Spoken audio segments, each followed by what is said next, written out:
Welcome back, you filthy scrublords. This week we are covering the M551 Sheridan, a tier 5, 8.0 shopping cart with a 152mm cheeseburger launcher that is capable of sexually harassing enemy tanks from across the map. As a light tank, it has about as much armor as a fucking Model T, and is the epitome of light tank surprise but sex.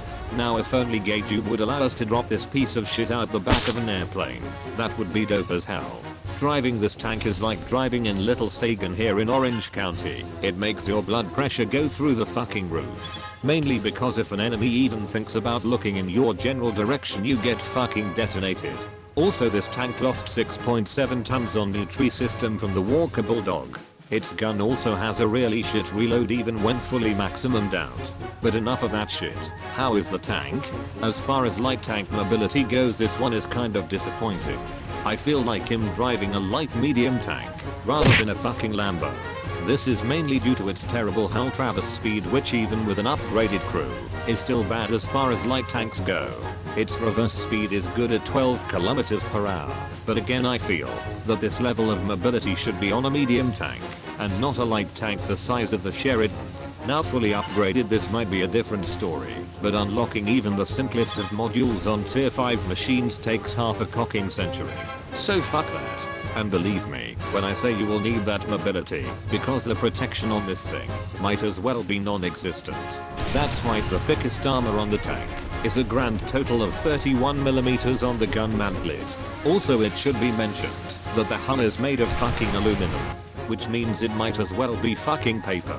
Only the turret is made of steel armor. This made the tank the opposite of the average fat lazy American, and was achieved with a strict Nutri-System diet of shit Viet and fascist tiers.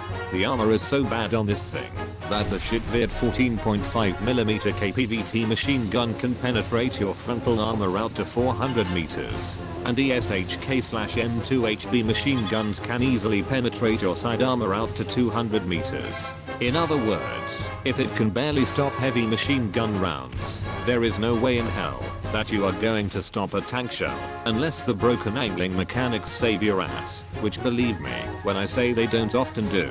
So up to this point you have basically heard only bad things about the Sheridan. But wait! There's more! Well, the 152mm Big Mac gun launcher on this thing is given one of the worst reload times of any light tank in the game.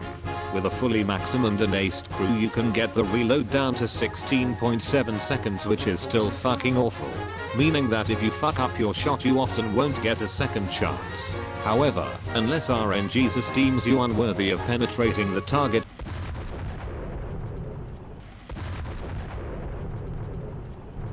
you will usually have no problem destroying it, and the reason for this is the ammunition that you get.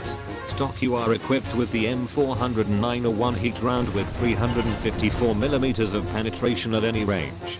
However, since it's coming out of a short barrel, you only have a muzzle velocity of 682 meters per second, meaning that you are essentially lobbing these shells onto the target.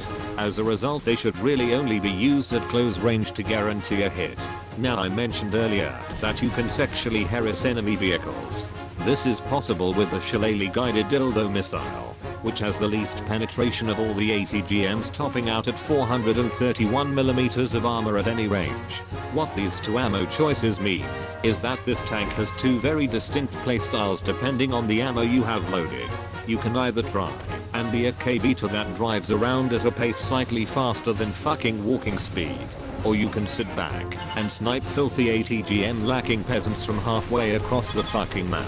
And it is easy to do so, because the Shillelagh is a second generation sex toy, meaning that you can guide it with your mouse rather than your WASD hacks.